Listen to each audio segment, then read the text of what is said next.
भारतीय communist party के स्थापना दिवस पर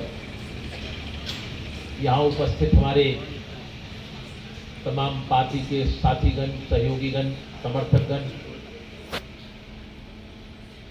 हमारी महिला साथी, नौजवान साथी, किसान मजदूर साथी, पत्रकार बंधुओं, आज के इस विशेष स्थापना दिवस पर आयोजित इस सभा के अध्यक्ष, भारतीय कम्युनिस्ट पार्टी तेलंगाना राज्य के राज्य परिषद के सदस्य, सचिव,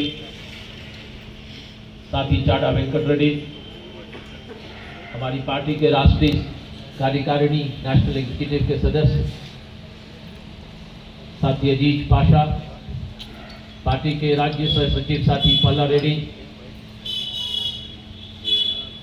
राज्य के सचिव मंडल के तमाम साथी, राष्ट्रीय परिषद के साथी, हमारे 3 महत्वपूर्ण स्वतंत्रता सेनानी साथी के प्रताप रेड्डी, साथी येजूर प्रसाद, कॉमरेड जैनी गुप्ता, इन सब का भी हमने सम्मान किया। अपने स्वतंत्रता सेनानियों का सम्मान मात्र उनका सम्मान नहीं है, अपने इतिहास का सम्मान है और हम सब का सम्मान है। जब हम किसी अपने महत्वपूर्ण साथी का सम्मान करते हैं तो सिर्फ उनके सम्मान की बात नहीं करते, अपनी विरासत को सम्मान करते हैं, उसे याद करते हैं, लाखों हजारों उन तमाम साथियों को याद करते हैं जो हमारे आंदोलन का, समाज परिवर्तन के संघर्ष का हिस्सा रहे। आज जब हम कम्युनिस्ट पार्टी का स्थापना सम्मेलन मना रहे, मैं संक्षेप में भारतीय कम्युनिस्ट पार्टी के इतिहास पर चर्चा करना चाहता हूं। राष्ट्रीय आजादी के संघर्ष में सांप्रदायवाद और साम्राज्यवाद, अधिनायकवाद, राष्ट्रीय स्वाधीनता आंदोलन के दुनिया के इतिहास में कांग्रेस के बाद अगर भारत में सबसे बड़ा योगदान है तो भारतीय कम्युनिस्ट पार्टी का। हमसे बड़ा राष्ट्रवादी कौन होगा? ये जो छद्म राष्ट्रवादी बैठे हुए हैं, बोलो बम और तौलो कम का काम करते हैं। ये राष्ट्रवाद का मुखौटा पहने हुए वो तमाम लोग आजादी की लड़ाई में, हमारी आजादी की लड़ाई का हिस्सा नहीं थे। 1925 में भारतीय कम्युनिस्ट पार्टी की स्थापना उत्तर प्रदेश के कानपुर में हुई थी। उससे पहले 19, 20, 21, 22 में पंजाब में, उत्तर प्रदेश में, बंगाल में, मद्रास में कुछ क्रांतिकारी नौजवान रूस की मजदूर क्रांति से प्रभावित होकर और अंग्रेज साम्राज्य के जुल्म से लड़ते हुए कम्युनिस्ट आंदोलन और समाजवादी विचार से प्रभावित हुए थे। उन्हीं सब लोगों ने मिलकर कानपुर में 1925 को 26 दिसंबर को आज ही के दिन कम्युनिस्ट पार्टी की स्थापना की थी। उस स्थापना सम्मेलन का सभापति तत्कालीन मद्रास के प्रसिद्ध स्वतंत्रता सेनानी और मजदूर आंदोलन के नेता चेतियार थे। उस स्थापना सम्मेलन के रिसेप्शन कमेटी के चेयरमैन मौलाना हसरत मोहानी थे। है किसी के पास इतना शानदार इतिहास? है भारतीय जनता पार्टी, आरएसएस और दूसरे तमाम, मैं नहीं नाम लेना चाहता, कुकुरमुत्तों की तरह भारत की राजनीति में पार्टियां पैदा हो गई हैं। कुकुरमुत्ता समझते हैं ना? वो जो गंदे कूड़ा के ढेर के ऊपर सफेद सफेद छतरी जैसा हो जाता है ना, उस तरह हमारे देश के अंदर आज 109 रजिस्टर्ड पार्टियां, पता नहीं, पिताजी का पता नहीं, माताजी का पता नहीं, पार्टी बनी हुई है। कल किसी पार्टी में, आज किसी पार्टी में। पार्टी उस तरह बदलते हैं जैसे कपड़े बदलते हैं। आजकल हमारे देश के अंदर पार्टी का बदलना भी फैशन हो गया है, कपड़ों की तरह फैशन बदलना। मौलाना हसरत मोहानी कानपुर के बगल में एक जिला है उन्नाव, उन्नाव का एक गांव है मोहान। मोहान में पैदा हुआ मौलाना हसरत मोहानी उस जमाने के सबसे बड़े अरबी और उर्दू और फारसी के सबसे बड़े विद्वान थे, कुरान के सबसे बड़े विद्वान थे, हिंदी दर्शन के भी, धार्मिक ग्रंथों के भी महान ज्ञाता थे, बहुत बड़े ट्रांसलेटर थे और बहुत बड़े शायर भी थे। 1921 में आजादी, हमने 1936 में 35 में संपूर्ण आजादी की मांग की थी। मौलाना हसरत मोहानी ने 1921 के अहमदाबाद के कांग्रेस के राष्ट्रीय महाधिवेशन में, उसमें कांग्रेस सभी पार्टियों का हिस्सा थी, कांग्रेस थे, सोशलिस्ट थे, कम्युनिस्ट थे, तमाम तरह के आज समाजी।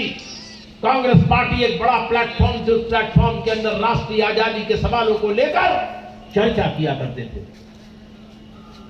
उस बड़े सम्मेलन में मौलाना हसरत मोहानी ने अहमदाबाद के कांग्रेस के इजलास में 1921 में मुकम्मल आजादी, संपूर्ण आजादी का प्रस्ताव रखा था, जिसे उस समय गांधी जी ने कहा था ये इर्रिस्पॉन्सिबल डिमांड है, ये गैर जरूरी मांग है, ये अनावश्यक मांग है। और तब 1922 में सेंगिवेलरी चेटियार ने फिर गया के महाधिवेशन में संपूर्ण आजादी का प्रस्ताव रखा, जिसे व्यापक लोगों ने समर्थन किया। कम्युनिस्ट पार्टी शुरू से ही मुकम्मल आजादी की समर्थक थी, अंग्रेजों की सरकार के जमाने में भी कोई दूसरी पार्टी नहीं थी। राष्ट्रपिता महात्मा गांधी भी नहीं थे। मैं आज उस बड़ी चर्चा में नहीं जाना चाहता। मौलाना हसरत मोहानी आज अखबार में, किताब में पढ़ाए नहीं जाते। उनके विचार को आज लोग नहीं समझते। वो एमएलसी थे उत्तर प्रदेश की विधान परिषद में, वो प्रदेश कांग्रेस के अध्यक्ष भी थे, लेकिन इनकलाबी भी थे, एक शायर भी थे। उनका एक बहुत बड़ा मशहूर शायर, एक गजल जो गाने के रूप में आज हम सब लोग गुनगुनाते हैं, एक फिल्म में आई थी, चुपके चुपके रात दिन आंसू बहाना याद है, हमको आशिकी का वो जमाना याद है। ये मौलाना हसरत मोहानी का लिखा हुआ एक फिल्म का गाना है।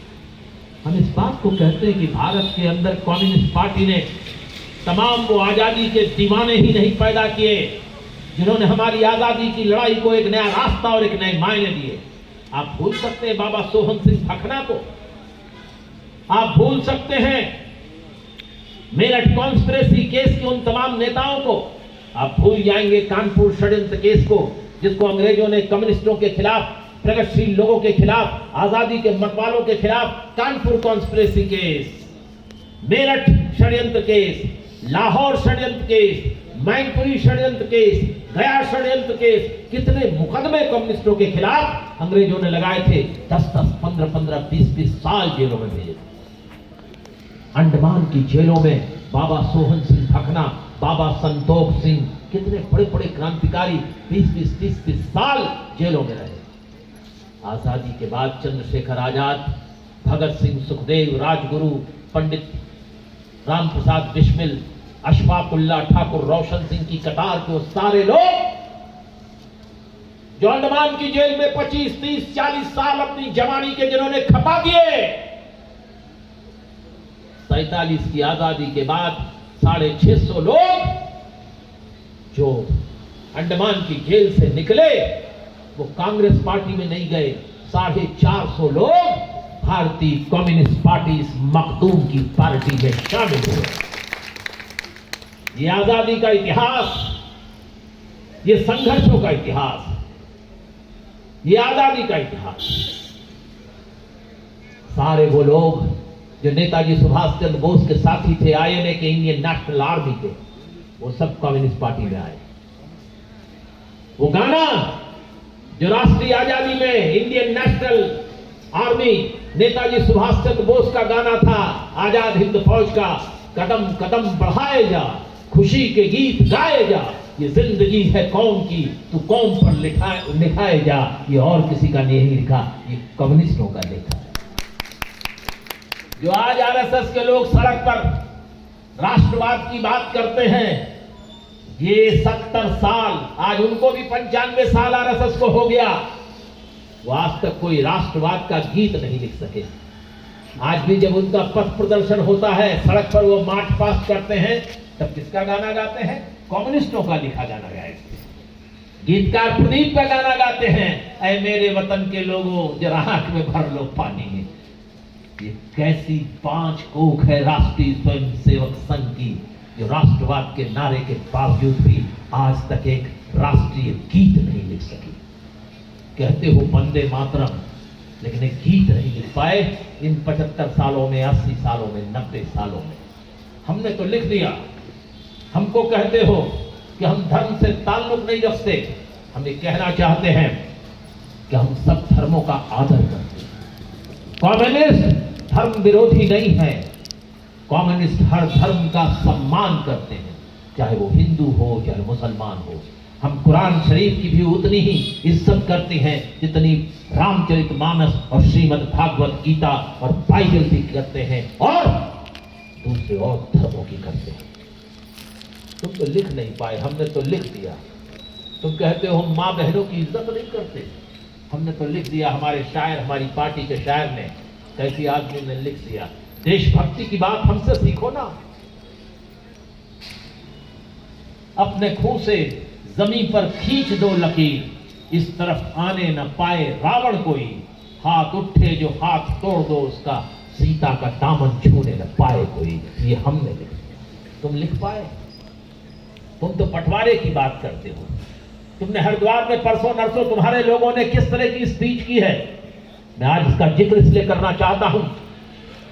ये लोग पूरे देश के अंदर सांप्रदायिक दंगा कराना चाहते हैं। उत्तर प्रदेश के चुनाव के पहले ये लोग देश के अंदर सामान्य व्यवस्था को समाप्त करना चाहते हैं। ये लोग भावनात्मक प्रश्न उठा करके हमारी एकता को तोड़ना चाहते हैं। ये आर्थिक महंगाई और भ्रष्टाचार और बेकारी और देश बेचने का जो एक काम कर रहे हैं निजीकरण का, उससे जनता का ध्यान हटाने के लिए ये आज संकीर्णता, जातिवादी और धर्मवादी नीतियों को चलाकर जनता के रास्ते को उलटना चाहते हैं। ये लोग हैदराबाद का नाम भी बदलना चाहते हैं, भाग्यनगर। इसके लिए ये लोग जगह जगह धर्म संसद कर रहे हैं। हरिद्वार में 5 दिन पहले इन लोगों ने भाषण किया कि मार दो, काट दो, दूसरे धर्म के मानने वालों को काट दो, टुकड़े कर दो तलवारों से। हम आपसे कहना चाहते हैं, अंग्रेजों ने भी बड़ी कोशिश की थी धर्म का सवाल खड़ा करके, भाषा का सवाल खड़ा करके। 1905 में बंगाल को बांट दिया था, पूर्वी और पश्चिमी बंगाल के अंदर, लेकिन अंग्रेज सफल नहीं हो सके। पूर्वी और पश्चिमी बंगाल के लोगों ने मिलकर संयुक्त बंगाल के लिए संघर्ष किया और अंग्रेजों की सारी साजिशों को नाकाम किया। आज ये घटाओं में कुछ काले बादल हैं, लेकिन हम अपनी फौलादी एकता से इस काले बादलों को हटाकर देश की एकता को चट्टानी एकता बनाएंगे। आज वो संकल्प लेने का दिन है हम सब लोगों के लिए। साथियों, देश बड़े संकट के दौर से गुजर रहा है। देश में बड़ा संकट है। मैं हैदराबाद में खड़ा हूं, मैं अक्सर कहता हूं कि देश को 2 चीजों से बड़ा खतरा है। एक, नागपुर की नारंगी से खतरा है। नारंगी जानते हैं ना, संतरा। नागपुर क्या है मालूम है आपको? आरएसएस का सेक्टर है। तो देश को नागपुर की नारंगी से खतरा है और देश को हैदराबाद की बिरयानी से भी खतरा है। ये हैदराबाद की बिरयानी जानते हो कौन पका रहा है? वो बीजेपी का दोस्त है, वो साथी है, वो लंबी लंबी बात करता है। ये देश न हिंदुओं का है, न मुसलमानों का है, न सिखों का है, न ईसाइयों का है। ये देश, इस देश के विधान, संविधान, आईन और संविधान के मानने वाले सभी धर्मों के मानने वालों का ये देश है। ये भारतीय कम्युनिस्ट पार्टी का कहना है। यहां हिंदुस्तान के आईन में, हिंदुस्तान के संविधान में सबको बराबरी का हक है। मैं परसों एक कहानी देख रहा था, एक सच्चाई देख रहा था। जब लोग धर्म की खेती कर रहे हैं, जाति का शहनाई बजा रहे हैं, और जब देश के याद करना, जब मंदिर मस्जिद का सवाल उत्तर प्रदेश में खड़ा किया गया था, उसी दौर में विदेशी कंपनियां हमारे देश में घुस गई थी। उसी दौर में कॉर्पोरेट दुनिया घुस गई महंगाई के रास्ते पर, निजीकरण के रास्ते पर। आज तो निजीकरण हो रहा है। हमारे आपकी हालत खराब हो गई, लेकिन एक साल में अडानी की हैसियत 1,12,000 करोड़ की बढ़ गई और एशिया का सबसे बड़ा पैसे वाला हो गया, अंबानी पीछे हो गया। ये सब बोलो सियावर रामचंद्र की जय। हमारे मोदी जी का कमाल है, मोदी जी का कमाल है। योगी, मोदी, भोगी सब इकट्ठा हो गए, सब इकट्ठा हो गए, देश को लूट रहे हैं। अरे चीन से बड़ा खतरा है, चीन चीन चीन। मैं यहां चीन की एजेंसी लेके नहीं बैठा, बुरा मत मानिएगा चाटा साहब, और मान भी लीजिएगा तो मेरा क्या कर लीजिएगा, कर पाएंगे आप मेरा? मैं अपनी बात बोलता हूं। चीन इस देश के अंदर ईमान की रोटी खाने वालों के लिए बड़ी परेशानी पैदा करता है, हमारी लड़ाई को कमजोर करता है। दादागिरी इस देश में अगर दुनिया में साम्राज्यवाद की नहीं चली है और लोग उसके खिलाफ लड़ रहे हैं, तो चीन की भी दादागिरी, आर्थिक साम्राज्य की लड़ाई नहीं लड़ेगी, नहीं होने। इधर भारत के डोकलाम पर हमला, उधर बातचीत, कॉन्फिडेंस बिल्डिंग मेजर सीबीएम चल रहे हैं, और दूसरी तरफ मोदी जी, पंडित जवाहरलाल नेहरू ने कभी चावल लाई को झूला नहीं झुलाया। भारत चीन मैत्री जिंदाबाद किया, लेकिन कभी झूला नहीं झुलाया। मोदी जी साबरमती के तट पर गुजरात में जिनपिंग को झूला झुला रहे थे, और अभी पिछले साल जिनपिंग को गांधी जी का चरखा चलाना सिखा रहे थे। लड़ाई लड़ रहे, रोज चीन के खिलाफ भाषण करते हैं। वो तोतला एक है भारत का घर मंत्री, वो बोलता रहता है देश के अंदर,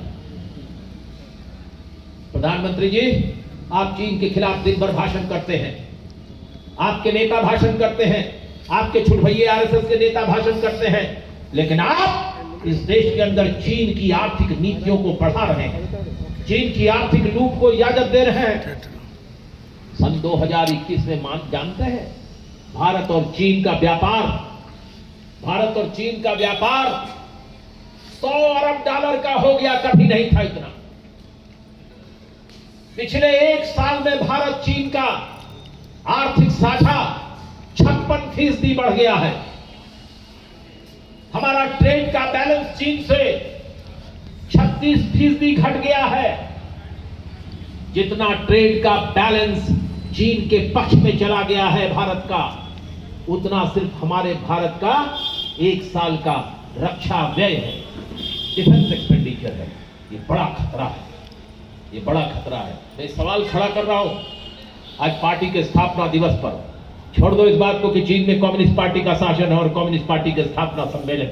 हम भारत के लोग, भारत की कम्युनिस्ट पार्टी अपने देश की जनता की आर्थिक हितों की वकालत करते हैं। हम अपने मजदूर, किसान, महिलाओं, छात्रों, नौजवानों के अधिकार की, हम अपने देश की अक़लियत के हिफाजत की बात करते हैं। हम साम्राज्यवाद से लड़ते हैं, हम क्रोनी कैपिटलिज्म से लड़ते हैं। इसलिए आज अधिक कुछ न कहते हुए मैं कहना चाहता हूं, कांग्रेस की आर्थिक नीति और भारतीय जनता पार्टी की आर्थिक नीति एक जैसी है।